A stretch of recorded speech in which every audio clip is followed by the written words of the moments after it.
Bom dia, igreja. Tudo bem com vocês?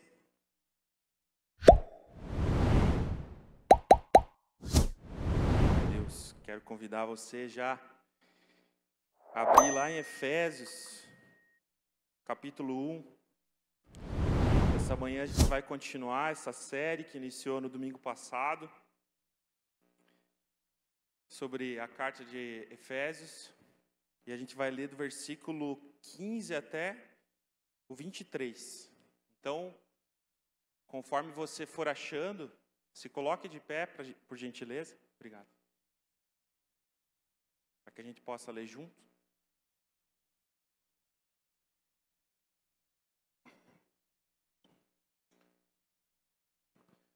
Hoje, você que está aqui do lado direito, vai ter que fazer um esforço para poder ler no telão. Do lado de lá. Vocês conseguem ler lá? Amém? Então vamos lá. Por essa razão, desde que ouvi falar da fé que vocês têm no Senhor Jesus e do amor que demonstram para com todos os santos, não deixo de dar graças por vocês, mencionando-os em minhas orações. Peço que o Deus de nosso Senhor Jesus Cristo, o glorioso Pai, lhes dê espírito de sabedoria e de revelação, no pleno conhecimento dele. Oro também para que os olhos do coração de vocês sejam iluminados, a fim de que vocês conheçam a esperança para a qual ele os chamou, as riquezas da gloriosa herança dele nos santos e a incomparável grandeza do seu poder para conosco, os que cremos, conforme a atuação da sua poderosa força. Esse poder ele exerceu em Cristo, ressuscitando-o dos mortos e fazendo assentar-se à sua direita nas regiões celestiais, muito acima de todo governo e autoridade, poder e domínio, e de todo nome que se possa mencionar, não apenas nesta era, mas também na que há de vir. Deus colocou todas as coisas debaixo de seus pés e o designou como cabeça de todas as coisas para a igreja, que é o seu corpo, a plenitude daquele que enche todas as coisas, em toda e qualquer circunstância. Amém. Você pode fechar os teus olhos, vamos orar. Senhor, nós te agradecemos por essa manhã, Deus. Te agradecemos por estarmos aqui juntos, reunidos, Pai, em comunhão, para adorar o teu nome, Senhor. Termos um tempo de entregar a Ti o nosso coração em adoração, Senhor. Obrigado, Deus, por esse tempo tão especial. Obrigado, Senhor, por podermos expressar o nosso amor por Ti através disso, também devolvendo os nossos dízimos e ofertas. Obrigado, Senhor, pelas orações que foram feitas aqui, Senhor, pela vida do Fábio, da sua e a sua família. Obrigado, Senhor amado, pela vida da Júlia. Obrigado por cada um, Senhor, que está aqui nessa manhã, que os nossos olhos, Pai, os olhos do nosso coração sejam abertos nessa manhã para entender e compreender a Tua palavra, Senhor. E que nós possamos sair daqui, Senhor, praticando aquilo que temos ouvido, Senhor. Nos ajuda. Em nome de Jesus. Amém. Pode se assentar.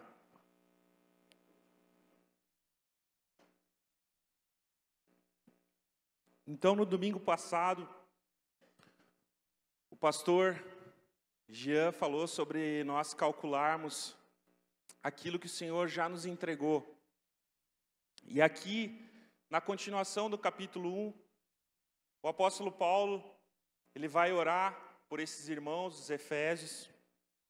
E antes de a gente entrar aqui no texto, eu queria contar uma história rápida para vocês que vai nos ajudar a compreender um pouquinho mais esse texto.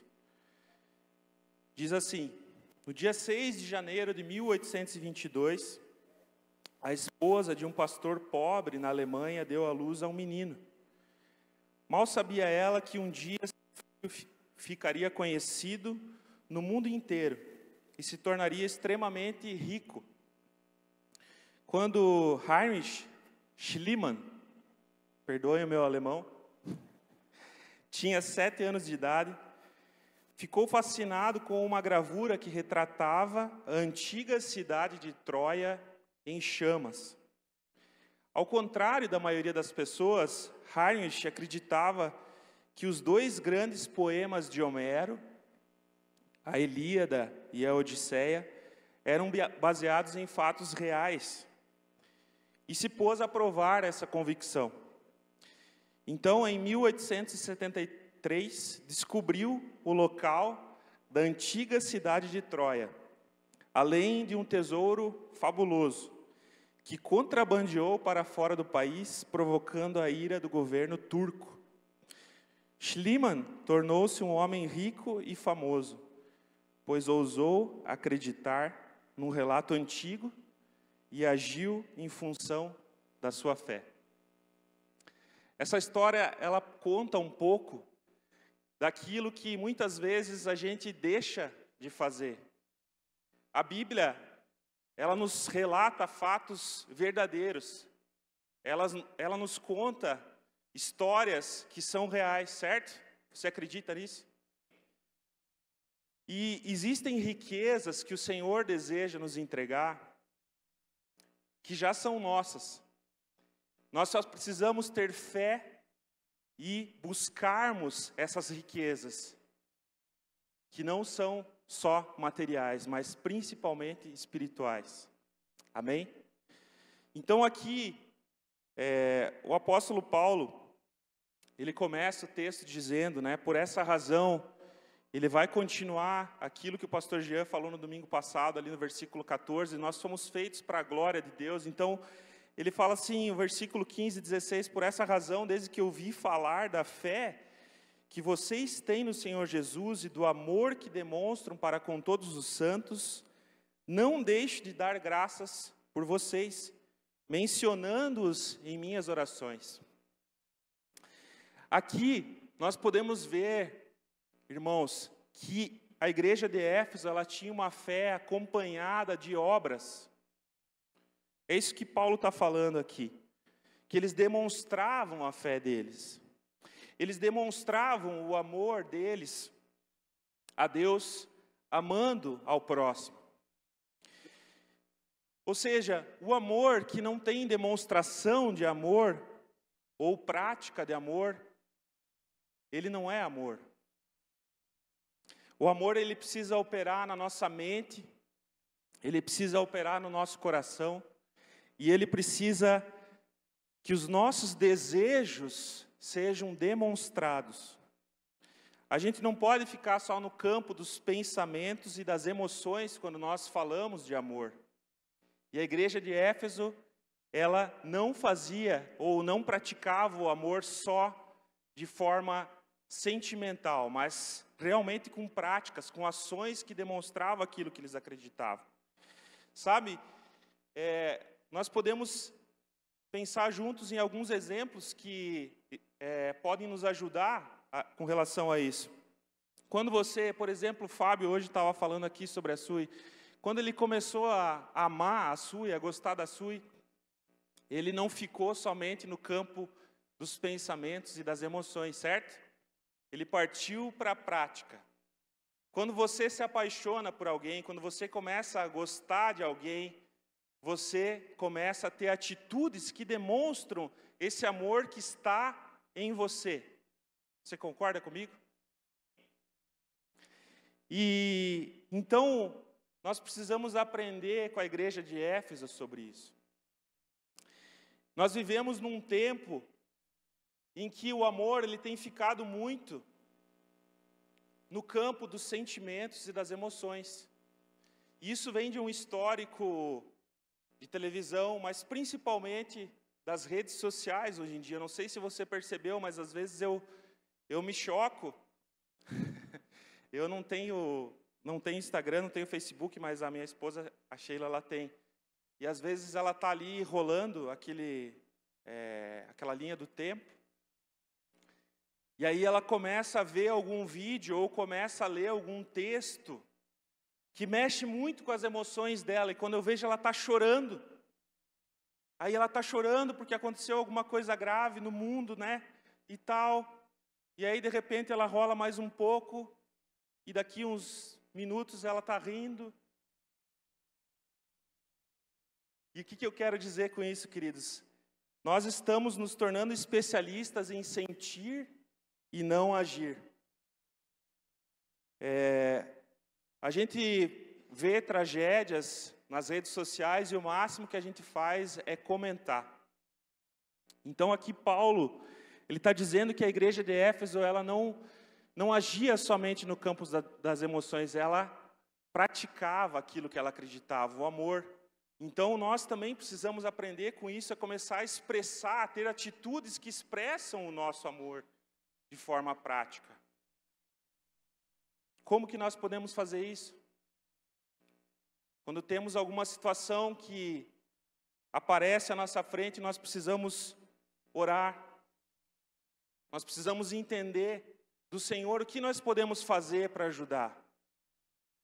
Nós não podemos ser como aquele levita ou aquele sacerdote que passaram de largo por aquele homem que havia sido assaltado, mas nós precisamos ser como o bom samaritano, aquele que percebe alguma situação ruim e age em favor do próximo. Que sejamos esse, em nome de Jesus. E Paulo vai falar aqui que ele é grato a Deus pelo amor que eles demonstram, o amor prático que ele tem por todos, que eles tinham por todos os santos. Paulo está agradecendo a igreja de Éfeso por isso, pelo amor que eles tinham por todos os santos. Então quer dizer que essa igreja não amava somente os irmãos que eram da igreja deles. Esses irmãos, eles não amavam somente aqueles que eram em casa deles, mas eles amavam o corpo de Cristo. Eles amavam a igreja do Senhor Jesus. Da mesma forma, nós precisamos aprender a amar todos os santos, todos aqueles que confessam a Jesus como Senhor e Salvador, e demonstrar isso na nossa vida cotidiana, no nosso dia a dia. Talvez mandando uma mensagem, usando as redes sociais de forma que abençoe a vida de alguém, perguntando: ei, você está tudo bem contigo? Está tudo certo? Você está precisando de alguma coisa? Esse tipo de atitude. Éfeso era uma igreja que se importava com todos os santos. Amém? A vida cristã, ela possui duas dimensões que são inseparáveis: a fé em Deus e o amor aos homens. Não tem como desvincular essas coisas. O próprio Senhor Jesus nos falou isso. Resumindo toda a lei em 2 mandamentos, que nós devemos amar a Deus acima de todas as coisas e o próximo como a nós mesmos. É um desafio.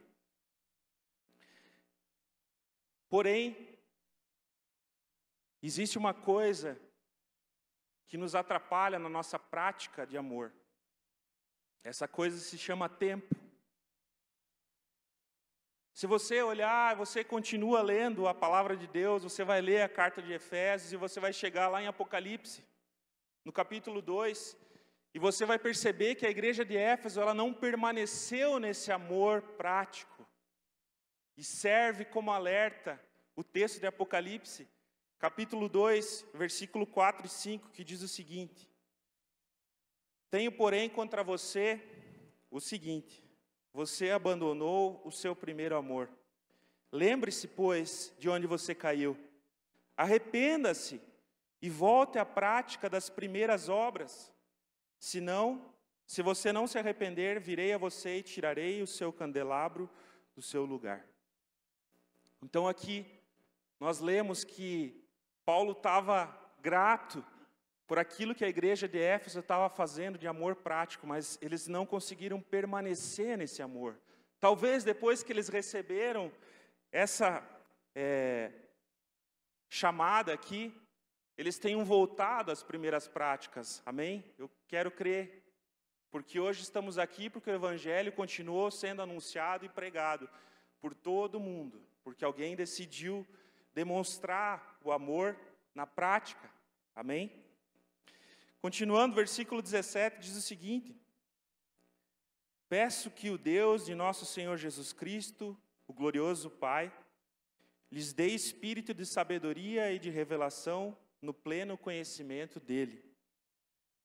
Aqui Paulo, na sua oração, ele vai pedir para que esses irmãos tenham esse pleno conhecimento, para que eles tenham sabedoria, para que eles tenham revelação, aquilo que está escondido, que ainda está encoberto, venha a ser revelado na vida deles, venha a ser mostrado na vida deles. É um sentido de algo completo, de completude. E essa completude, ela vai acontecendo no decorrer da nossa vida cristã. E o primeiro passo para nós caminharmos nesse conhecimento, nessa sabedoria, nessa revelação, é a salvação. A salvação é o conhecimento pessoal de Deus. É o momento em que nós recebemos a Jesus como nosso Senhor e Salvador. É o momento em que nós somos salvos de uma vida eterna longe de Deus. Que nós somos salvos das trevas que tentam arrebatar o nosso coração o tempo todo. Que nós somos salvos de uma tristeza sem fim. Nós somos salvos do inferno, sim. Esse é o momento. É o primeiro passo do cristão. Receber a Jesus como Senhor e Salvador, amém? Quantos são gratos ao Senhor por terem dado esse passo de salvação? Então eu quero dizer que essa oração de Paulo não é só para a igreja de Éfeso, mas é para São Bento do Sul hoje, em 2023. É para mim e para você. Amém? Nós descobrimos que quando nós aceitamos a Cristo, nós nascemos ricos. Só que não basta que a gente saiba esse fato, nós devemos também crescer no entendimento do que são as nossas riquezas, a fim de usá-las para a glória de Deus. Eu e você somos ricos, com bênçãos espirituais que Deus já derramou sobre as nossas vidas. Ouvimos o pastor falar sobre isso no domingo passado. Queria ler com vocês João, capítulo 17, versículo 3, que fala sobre essa questão de eternidade. Eu já li esse texto na minha última ministração aqui, mas ele volta. Quero conhecer, esta é a vida eterna, que te conheçam, o único Deus verdadeiro e a Jesus Cristo, a quem enviaste. Essa é a vida eterna, conhecer ao Senhor. Conhecer ao Senhor, é isso que Paulo estava dizendo sobre essa plenitude, essa revelação, essa caminhada, essa jornada. Isso nos leva ao segundo passo. O segundo passo é a santificação, é o conhecimento crescente de Deus. É a nossa vida piedosa, a nossa vida de oração. Oração é conversar com Deus, é a nossa vida de leitura bíblica. É nós pegarmos a palavra de Deus e lermos, procurar entender, ler 1, 2, 3, 4, 5, 30, 50 vezes um texto, se nós não compreendermos. E pedir para que o Espírito Santo nos revele. É a comunhão com os irmãos, é o congregar, é o processo de santificação. E esse processo, ele vai nos fazendo com que nós tenhamos uma revelação crescente de quem é Deus, como Ele age, como Ele opera nas nossas vidas. E sabe, meus irmãos queridos, esse processo vai permanecer até o grande dia. A gente já vai chegar no terceiro passo. Mas é um processo, é uma jornada. Para quem está fazendo a EBO, assim como eu estou fazendo, você já passou por esses passos da salvação, da santificação. Amém? Tem sido uma bênção. Então, a santificação é essa jornada da nossa vida, sabe? Eu e você, nós não estamos completos ainda. Não existe essa completude em nós. Nós precisamos ainda conhecer muito mais do Senhor e da sua palavra. E não é só o pastor, a pastora que precisam conhecer a Deus. Todos nós precisamos conhecer a Deus. E também não é só você que passa por crises.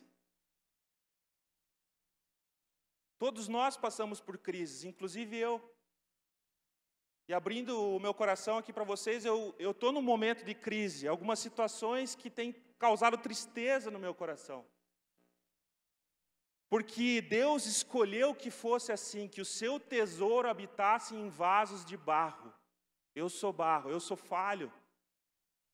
Já vou aproveitar para pedir perdão se por acaso em algum dia eu te deixei triste, entristecido, se eu deixei de te cumprimentar, fazer alguma coisa, saiba que eu sou humano, como você. Os pastores dessa casa são humanos. Nós passamos por momentos difíceis, mas Deus, Ele é tão precioso, Ele é tão poderoso, que até quando nós estamos preparando uma mensagem para falar algo para a igreja, o Senhor, Ele vai tratando do nosso coração. E Deus respondeu alguns questionamentos meus essa semana, preparando essa mensagem, porque assim funciona a palavra de Deus. Ela trata do coração do pastor, ela trata de quem está ministrando e trata também do teu. Eu espero que essa palavra trabalhe no teu coração, assim como trabalhou no meu, e muito mais, em nome de Jesus. Então, o segundo ponto é a questão da santificação. E eu queria ler com vocês Filipenses 3,10, que diz o seguinte: quero conhecer a Cristo, ao poder da sua ressurreição e a participação em seus sofrimentos, tornando-me como Ele em sua morte. Aqui Paulo está falando sobre esse conhecimento de você passar esses sofrimentos dessa vida, gera em nós santificação, gera em nós conhecimento de Deus. Porque se tudo fosse mil maravilhas o tempo todo, se nós tivéssemos tudo aquilo que queremos materialmente, nosso coração ia ser endurecido, orgulhoso. Nós entenderíamos que talvez não precisássemos de nada, mas não, no sofrimento, na luta, na dificuldade, na crise, é onde que Deus vai revelando o seu poder a nós, Ele vai ministrando o nosso coração, Ele vai tratando das nossas feridas, Ele vai nos mostrando, olha, não é bem assim, olha aqui o que a palavra diz, olha aqui, você não foi feito para isso. Amém? E o terceiro passo, aí sim, a obra concluída se chama a glorificação, que é o conhecimento perfeito de Deus, que vai acontecer naquele grande dia que nós cantamos hoje aqui, Maranata, ora vem Senhor Jesus. Quando Jesus voltar, seremos glorificados, o nosso corpo vai ser transformado, e aí sim, você deve ter estudado isso na EBO, ou ainda vai estudar, e também você pode aprender um pouquinho mais sobre isso nas aulas do carisma, de escatologia, mas a glorificação é esse processo de transformação, onde nós não teremos mais essas lutas que temos, porque seremos transformados pelo poder de Deus, de forma plena, teremos uma nova vida, amém? 1 Coríntios 13, do 9 ao 12, explica um pouquinho sobre esse processo, que nós vivemos e então viveremos, pois em parte conhecemos, em parte profetizamos, quando porém vier o que é perfeito, o que é imperfeito desaparecerá. Posso ouvir um glória a Deus aí? Aquilo que é imperfeito vai desaparecer. Você não vai mais precisar ficar se suportando. Assim, talvez seja só eu que tenho que me suportar, né? Mas vocês talvez não tenham tantos problemas internos. Mas tudo aquilo que é imperfeito vai desaparecer, vai vir algo perfeito, vai acabar o pé chato, vai acabar um ombro mais baixo que o outro, vai acabar as orelhinhas de abano, seremos glorificados, não vai mais ter bullying.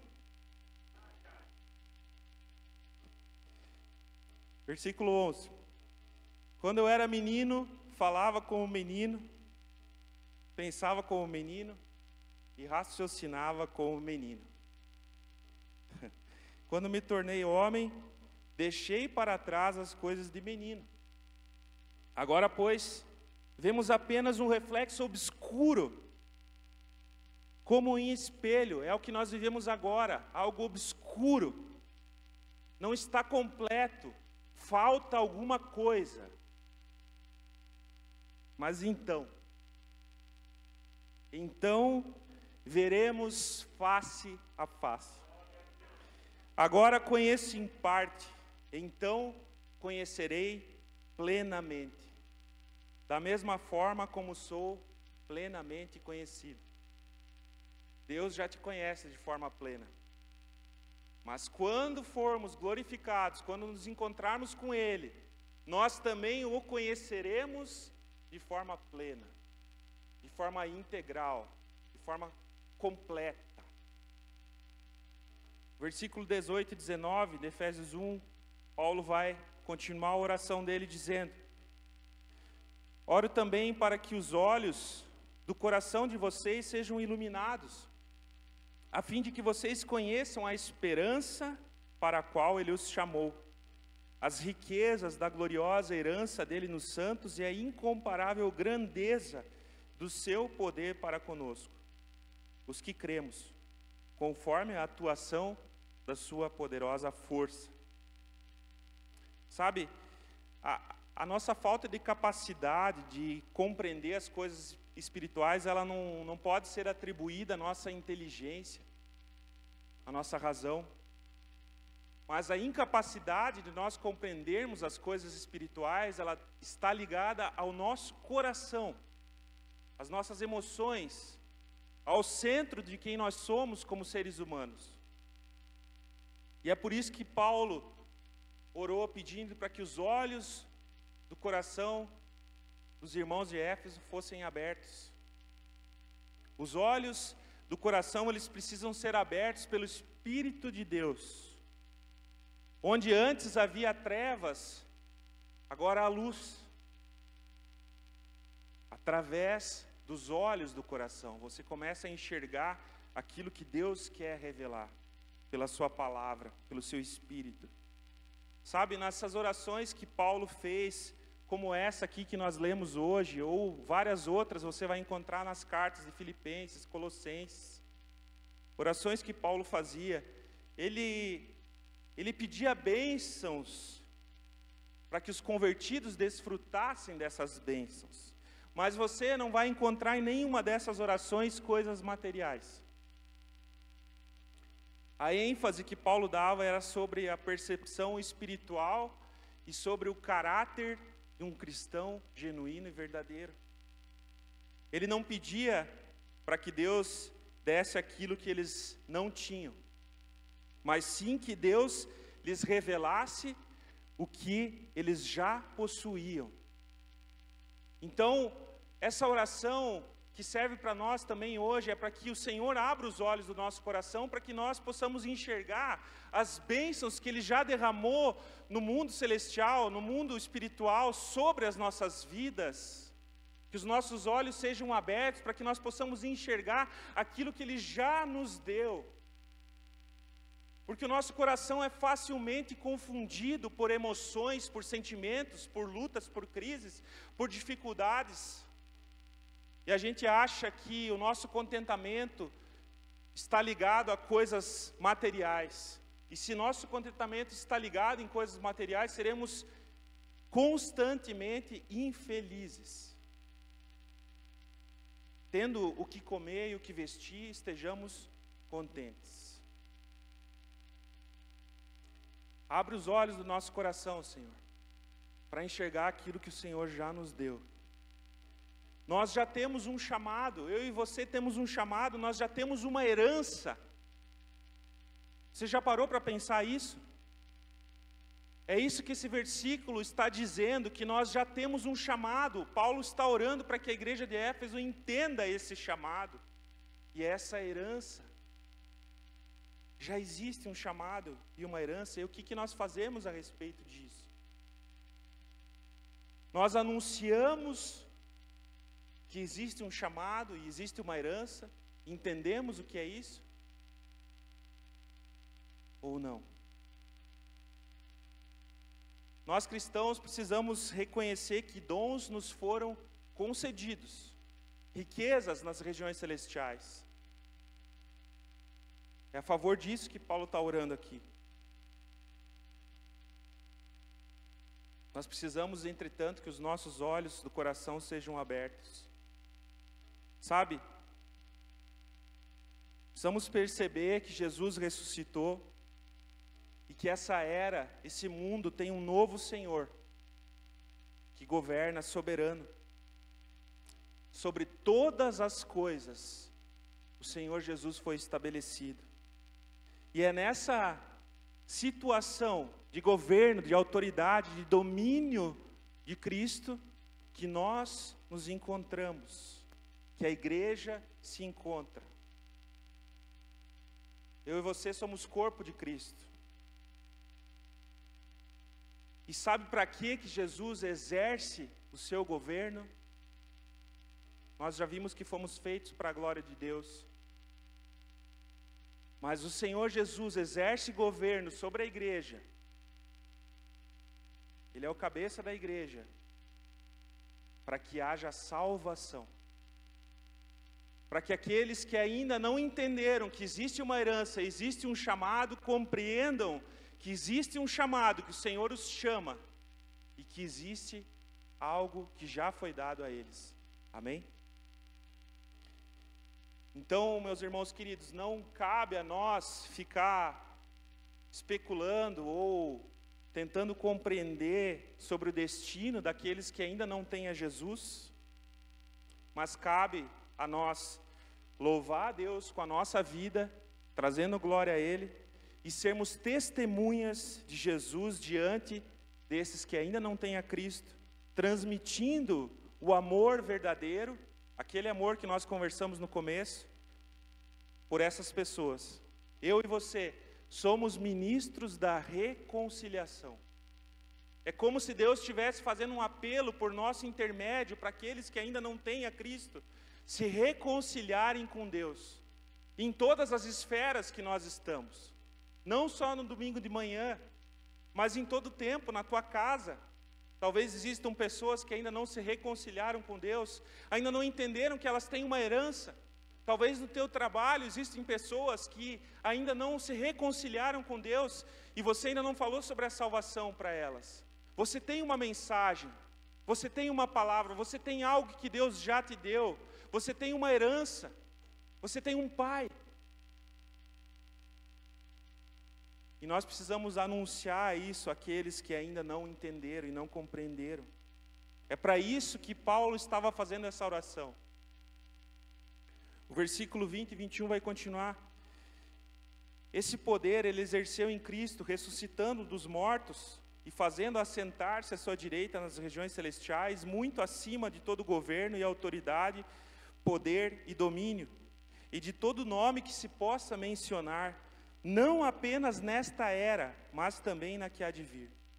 Sabe, o nosso Deus, o nosso Senhor, Ele é todo poderoso.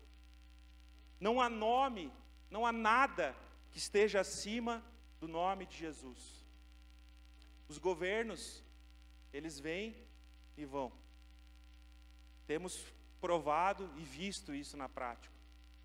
É só olharmos um pouquinho para trás, para a história da humanidade, para a história do nosso país. Governos vêm e vão. Dores e lutas vêm e vão. As lutas que você tinha ontem, talvez hoje você não tenha mais, e daqui um dia apareçam novas lutas. E eu não estou sendo profeta do caos, mas a vida é feita de circunstâncias adversas. Sem adversidade, muitas vezes nós não compreendemos a vontade de Deus. Ou talvez seja só eu que sou muito cabeça dura. O governo do Senhor, ele dura de geração em geração. E sabe, nós precisamos entender esse poder de Deus. Deus é todo poderoso, nós não somos. Nós precisamos entender que nós precisamos de poder por vários motivos.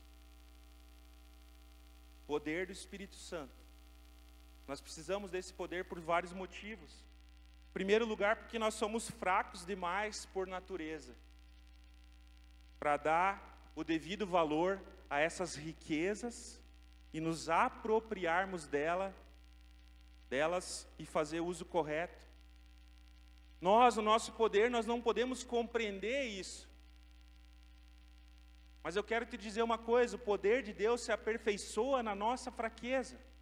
Quando nós compreendemos que somos fracos e dependentes do poder do Senhor, que é todo-poderoso, então Ele opera através de nós aquilo que Ele deseja, ministrando através dos dons que Ele já derramou sobre cada um de vocês, cada um de nós.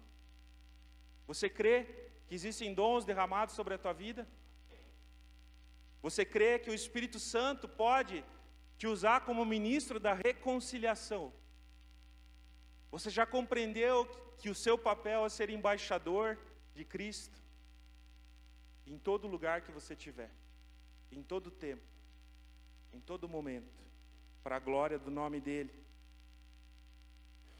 Mateus 26, 41, a parte B do versículo diz assim: o Espírito, na verdade, está pronto, mas a carne é fraca. Nós precisamos ter essa visão de que essa herança que recebemos, ela é amplificada pelo poder do Espírito Santo. Isso só é possível por meio da comunhão com Jesus e do seu Espírito Santo. Porque através disso a gente recebe abundância de bênçãos celestiais. Nós recebemos graça quando precisamos de graça. Nós recebemos perdão quando precisamos de perdão. E da mesma forma como nós recebemos, nós assim damos perdão. Perdoamos aquele que nos ofende. Porque não podemos ser aqueles que retêm as bênçãos de Deus, mas precisamos distribuir essas bênçãos. Nós recebemos misericórdia, nós recebemos paz em meio à luta, em meio às dificuldades, em meio ao caos. Aquela paz que só o Senhor pode dar, que o mundo não dá. Nós recebemos alegria quando estamos entristecidos. Sabia que o Espírito Santo é alegria? Faz quanto tempo que você não ri sem doer a cabeça assim aqui atrás? Ah não, isso é só depois dos 40, desculpa. A gente precisa rir. Rir à toa por aquilo que Deus fez pela minha e pela tua vida. Você é feliz por ter alcançado a salvação? Queridos, eu vou dizer uma coisa para vocês: se nada der certo, no final está tudo certo. Isso precisa gerar em nós leveza. Isso precisa gerar em nós paz, alegria, confiança, esperança. Ele é a nossa esperança. Sabe, o Espírito Santo, ele é o penhor daquilo que há de vir. Nós somos marcados com o Espírito Santo da promessa. Então vai que meio que se descortinando no horizonte aquilo que Deus tem preparado para nós. Nós vamos conhecendo o Senhor passo a passo e começa a se descortinar aquilo que Deus tem. E nós começamos a viver a nossa vida para a glória de Deus. Ela firma-se. A nossa esperança se firma na consumação prometida, naquele grande dia. Por isso cantamos com alegria: Maranata, vem Senhor Jesus. E sabe o que é mais precioso? O Espírito Santo está aqui, dentro de mim e de você. O Senhor, Ele está em todos os lugares e se manifesta de formas diferentes, mas você já parou para pensar na preciosidade que é isso? Esse Espírito Santo, aquele que pode abrir os olhos do nosso coração, aquele que nós podemos conversar quando nós estamos nas nossas lutas, aquele que geme por nós quando nós não sabemos o que falar. Ele está aqui, dentro de você. Agora, o mesmo poder que ressuscitou a Jesus dos mortos, que é esse Espírito Santo, está dentro de você. E tudo que o mundo e o diabo quer fazer é que você não acredite nisso, porque eles sabem a autoridade e o poder que há quando o Espírito flui através da vida de um filho que entende qual é a sua herança e as bênçãos que recebeu nas regiões celestiais. Isso não é para que você fique orgulhoso, mas para que você entenda o poder que habita em você. Que possamos manter o nosso coração humilde, mas compreendendo essa magnitude desse poder que opera em nós. Então esse Espírito habita em nós. E sabe o que Jesus está fazendo enquanto isso? Sabe o que Jesus está fazendo? Enquanto nós estamos aqui em processo de santificação, enquanto nós estamos vivendo as nossas dificuldades, as nossas lutas, as nossas enfermidades, enquanto a gente está tomando medicamento, enquanto o calo está apertando, sabe o que Jesus está fazendo? João 14, do 1 ao 3, conta um pouquinho.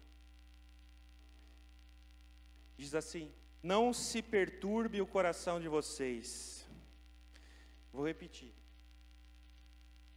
Não se perturbe o coração de vocês. Creiam em Deus. Creiam também em mim.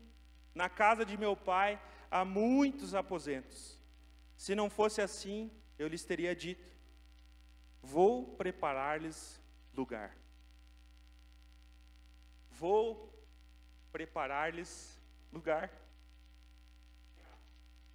Você já imaginou Jesus preparando o teu aposento, o teu lugar de habitação? Você já imaginou esse carpinteiro precioso, o amado das nossas almas, preparando um lugar para você, para mim, para nós morarmos? Continua o versículo 3. E se eu for e lhes preparar lugar, voltarei e os levarei para mim, para que vocês estejam onde eu estiver. Jesus voltará para nos buscar, para estarmos eternamente com Ele. Você já parou para pensar no que essa palavra quer dizer, eterna? Eternamente. Não tem fim. Nunca mais vai acabar. Jesus vai nos buscar. E aí sim, vai ser aquele filme da Disney, só que 50 milhões, 300 milhões de vezes melhor. E viveram felizes para sempre. Deus é bom. Aplauda Ele.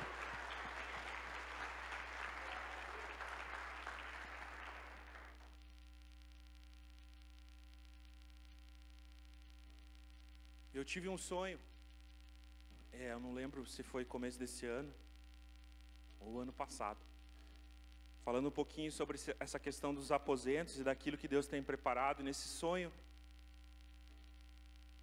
estávamos eu e a Sheila correndo meio que por um lugar como se fosse um pós-guerra. E eu lembro bem assim dos prédios com marcas de tiros, janelas quebradas, portas caídas. E a gente estava meio que sentindo um alívio, como se uma grande batalha tivesse acabado. Como se aquela batalha tivesse sido gigante. Então nós nos achegamos até um prédio, eu e ela, e nesse prédio existia um balcão de recepção, por isso que a gente tem esse balcão ali, brincadeira. Existia um balcão de recepção, e uma pessoa estava ali recepcionando as pessoas que se achegavam até esse prédio. E tinha outras pessoas achegando-se até esse prédio. Então eu falei com essa moça nesse balcão e eu disse: olha, eu estou precisando me alimentar. E ela disse: vem, está tudo pronto. E ela apontou com o braço assim, e existiam mesas enormes com muita comida, muita comida, muita comida. E eu lembro que eu sentei com a Sheila numa mesa, a gente pegou os nossos pratos, pegamos aquele alimento. Eu lembro que no sonho as minhas mãos tremiam, porque eu sabia que aquele alimento tinha um custo muito alto. E eu fiquei com medo naquele momento, e eu falei, nossa, mas como é que a gente vai pagar por essa comida? Aí a moça falou para mim, não precisa pagar nada, já está tudo pago. E eu lembro de sentar e eu comecei a chorar comendo aquela comida deliciosa. Então era um salão enorme com várias colunas. E eu comecei a andar por aquele salão e então a luz começou a ficar um pouco mais escura, até o momento que eu cheguei em um lugar onde ficou azul, era como se fosse um azul, e tinha uma coluna enorme. Eu lembro que eu sentei do lado dessa coluna, e eu comecei a contemplar o silêncio. Aquele silêncio começou a ministrar o meu coração, e eu sabia que Deus estava naquele lugar. Então eu olhei à minha direita e vi uma pastora que já não está mais entre nós, a pastora Conceição. E existia uma linha, e nessa linha eu estava para cá e ela estava para lá, sentada à minha direita numa cadeira, com uma veste resplandecente, e ela louvava a Deus com as mãos levantadas e adorava Jesus. E eu comecei a ver aquilo e comecei a chorar no sonho. Olhei para a minha esquerda, tinha um outro homem, da mesma forma, vestido com uma outra roupa, também adorando a Deus, e eu sentei naquele lugar, naquela cadeira, naquela coluna, e eu comecei a adorar a Deus do lado de cá. E eu lembro que eu acordei e comecei a orar sobre esse sonho, e o Senhor ministrou meu coração. E bem naquele dia, o meu devocional caiu no livro de Salmos. Eu não lembro específico o salmo, mas eu tenho isso anotado. E dizia assim, falando sobre as colunas, existia uma nota dizendo que a coluna é um lugar de separação entre o mundo dos vivos e dos mortos. O que eu quero dizer com isso, queridos? Que nós estamos próximos de um lugar a nos encontrarmos com Deus. Nós não sabemos dizer quando Ele vai voltar.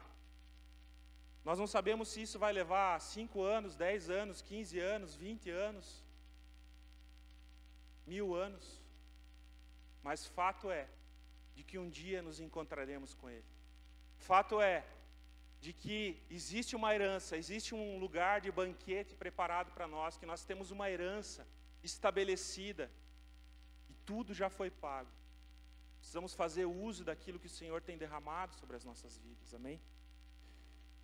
Continuando aqui os últimos 2 versículos desse capítulo, versículo 22 e 23, Deus colocou todas as coisas debaixo de seus pés e o designou como cabeça de todas as coisas para a igreja, que é o seu corpo, a plenitude daquele que enche todas as coisas em toda e qualquer circunstância. Cristo é o cabeça, não sou eu, não sou você, não é você. É Ele que deve nos dar direção através da sua palavra e do seu Espírito. Se você ler lá em Deuteronômio, você vai ver que o Senhor diz para Israel assim, olha, eu coloco vocês como cabeça e não como cauda, se vocês obedecerem todos os meus mandamentos. Agora eu te pergunto, quem que conseguiu obedecer todos os mandamentos da lei do Senhor? Se não foi o próprio Jesus. Ele é o cabeça da igreja, é aquele que decide. Não sou eu, não sou você que decide, é Ele que traz o comando, é Ele que traz a decisão, é Ele que nos guia. Nós precisamos conhecer o que se passa na cabeça do cabeça. E para isso precisamos conhecer a palavra de Deus e o seu Espírito, que já habita em nós. Sabe, o braço do nosso corpo não se move se a cabeça não mandar. Vocês estão me entendendo? E o Senhor nos comissionou, o Senhor tem estabelecido algo para as nossas vidas. Ele deseja que nós possamos ter os olhos do nosso coração aberto para tomarmos posse dessas heranças celestiais e fazermos com que isso seja conhecido àqueles que ainda não conhecem a salvação. Paulo fala em Romanos, no capítulo 1, se você quiser ver em casa depois isso, ele descreve os estágios da degeneração humana, da queda do homem. O primeiro passo para você cair daquilo que Deus quer é você ignorar a Deus deliberadamente. Deus tem nos chamado vez após vez, domingo após domingo. Deus tem algo para nos entregar, que já é nosso. Então, não vamos ignorar o que Deus está nos falando. O segundo passo para você se degenerar e sair da vontade de Deus é você se dedicar à idolatria. O que é idolatria? É colocar uma mentira no lugar da verdade. Você começa a acreditar em mentiras que não são aquilo que Deus disse sobre a tua vida. E por fim, para você se afastar da vontade de Deus, é só você se entregar à imoralidade, à indecência. Por que eu estou dizendo tudo isso? Porque Deus tem estabelecido para nós um caminho de santificação. Deus tem estabelecido para nós uma herança que Ele já nos deu. Deus já nos selou com o seu Espírito Santo da promessa, para que nós possamos viver aquilo que Ele deseja. Queria convidar você a ficar de pé, para que nós pudéssemos orar juntos sobre isso.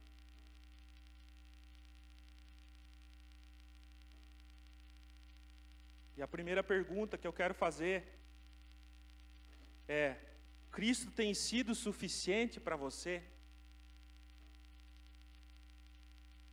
Cristo tem sido suficiente na sua vida? Ele tem te bastado? Você tem sentido falta de algo? Olha, meus irmãos, o que nós precisamos está disponível para nós. O que nós realmente precisamos está disponível para nós. E o versículo 23 vai dizer que Ele enche todas as coisas em qualquer circunstância. Se nós nos sentimos vazios, se nós nos sentimos distantes de Deus, Ele pode nos encher com tudo aquilo que Ele tem estabelecido para nós.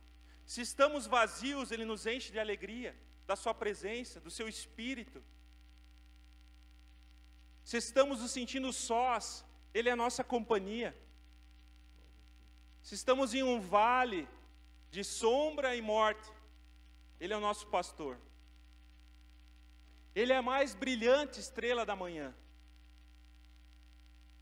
Sabe? E Ele disse que está consumado e que o banquete está preparado. Então vamos orar, queridos. Feche os teus olhos. Curva a sua cabeça. Se você também quiser sentir direção do Senhor de vir ao altar, fique à vontade. Se você quiser se ajoelhar na sua cadeira, fique à vontade. Se você quiser ficar de pé, fique à vontade. Se você quiser sentar, fique à vontade. Só não deixe de orar nessa hora. Não deixe de buscar o que Deus quer para você nessa manhã. Senhor, em nome de Jesus, queremos colocar o nosso coração diante de Ti, Senhor. Que o Senhor abra os olhos do nosso coração, Senhor. Abra os olhos do nosso coração, do nosso entendimento, Senhor. Para que possamos enxergar essas bênçãos que o Senhor já tem estabelecido para a Tua igreja, Senhor, para a Tua noiva. Abra os olhos do nosso coração, Senhor, para entendermos a Tua palavra. Abra os olhos do nosso coração para enxergarmos a ação do Teu Espírito Santo em nós, Pai. Nos ajuda a sairmos, Pai, de um amor somente nos sentimentos para um amor prático, Senhor. Um amor que agrada o Teu coração. Um amor que traz glória ao Teu nome, como vimos no domingo passado, Senhor, que somos feitos para a glória do Teu nome, Senhor. Temos uma herança, temos um Pai maravilhoso, magnífico, tudo aquilo que precisamos encontramos em Ti. O Senhor é nosso pastor e de nada temos falta. O Senhor tem cuidado de nós, o Senhor é bom. O Senhor é bom e a sua bondade se estabelece de geração a geração. Tu és poderoso, Senhor, nós queremos declarar o nosso amor por Ti nessa manhã. Queremos declarar, Senhor, a nossa necessidade, a nossa carência, como cantamos, Pai. Distante de Ti, Senhor, não tem razão para nós vivermos, Pai. Precisamos desesperadamente de Ti, da Tua presença, do mover do Teu Espírito. Nos ajuda na nossa fraqueza. Queremos continuar fracos para que o Senhor seja forte em nós, Pai. Queremos continuar como um barro mole nas Tuas mãos, humildes, Pai. Nos livra do orgulho e da soberba de acharmos que podemos cuidar da nossa própria vida. Nós não podemos. Somos dependentes e carentes de Ti. Nos ajuda, Senhor. Abre os olhos do nosso coração. Todas as bênçãos o Senhor já tem derramado sobre nós, Pai. Já foi estabelecido, já foi pago, já foi consumado. Obrigado, Jesus. Obrigado pela tua obra na cruz. Louvado seja o teu nome. Santo é o teu nome, Senhor, em nome de Jesus.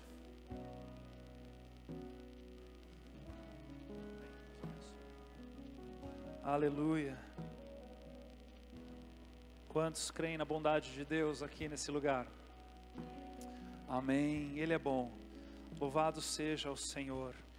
Antes de nós orarmos para encerrarmos, eu quero pedir perdão, fui lembrado aqui, acabei me esquecendo de chamar os padrinhos da Júlia, né, que o Guilherme e a Mari escolheram. Então, onde eles estão? Estendam suas mãos aí, só para a gente saber. Ah, que legal, que legal, que legal. Pessoal da casa, que o Senhor abençoe vocês em nome de Jesus, que vocês sejam usados para serem extensão do Guilherme e da Mariana na vida da Júlia. Deus os abençoe muito, em nome de Jesus. Derrame sobre vocês sabedoria, graça, compaixão, muito da presença do Senhor, ok? E estamos aqui também à disposição para servi-los de qualquer maneira que for necessário. Deus abençoe, me perdoe o esquecimento, tá bom? Irmãos, nós vamos orar agora para encerrarmos esse momento de culto. Mas ontem à noite, na casa do Stefano, ele teve uma direção, a gente começou a falar de alguns irmãos que estão no meio de nós, que estão enfermos, problemas de saúde.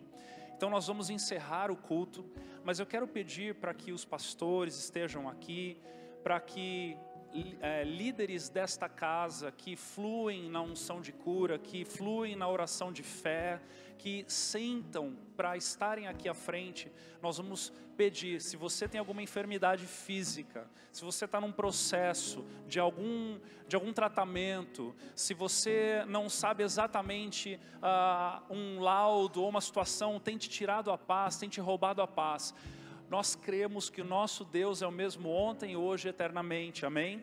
Nós cremos que amém? Nós cremos que o nosso Deus é o Deus que cura, Jeová Rafá, amém?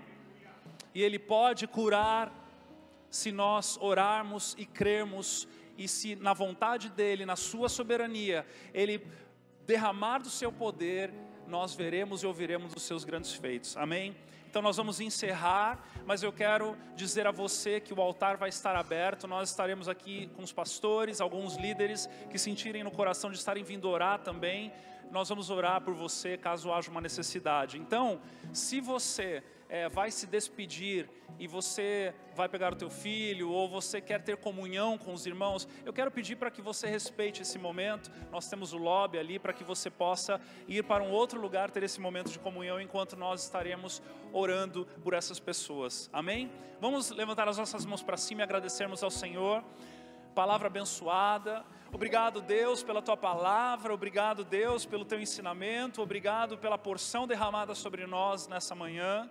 Obrigado pelo privilégio que temos de congregar uns com os outros, pelo privilégio que o Senhor nos dá de irmos descobrindo, Senhor, estes grandes tesouros que já nos foram dados. Então leva-nos, Deus, em segurança, abençoando a nossa entrada, a nossa saída nessa semana, que a tua presença repouse sobre nós e que nós possamos, Deus, ao longo dos dias, meditarmos profundamente no que nos foi ensinado e irmos além daquilo que o Senhor já falou conosco hoje, porque a tua palavra, ela vai se renovando e no agir do teu Espírito vai testemunhando a respeito de ti. Então que em nome de Jesus nós possamos continuar a sermos alimentados pelo que foi derramado sobre nós nesta manhã, nos em casas, nas reflexões, nas devocionais, em nome de Jesus nós te pedimos e te agradecemos no nome precioso de Jesus, amém e amém. Que Deus te abençoe, te dê uma semana na paz, estaremos em oração aqui na frente.